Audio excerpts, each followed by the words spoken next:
তো অনেকদিন পর এনাকে পেলাম, অনেক খুঁজি পাই না।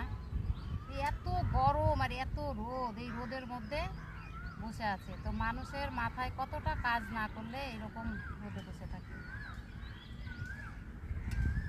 কোথায় থাকছেন এখন? হ্যাঁ, আপনাকে তো অনেক দিন ধরে খুঁজে পাই না। জল দিয়ে দাও জল। আর কম্বল ছাড়বে না, এই যে কম্বল রোদে হোক ঠান্ডাতে হোক সবসময় গায়ে কম্বল থাকবে।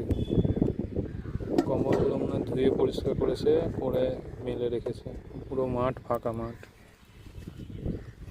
আমরা এই সামনে দিয়ে আসছিলাম, আস্তে আস্তে হট করে চোখে পড়ে যে ওখানে কম্বল এত কেন। তখন বুঝতে পারলাম যে ওই দাদুটা ওখানে কম্বল গায়ে দিয়ে বসে আছে।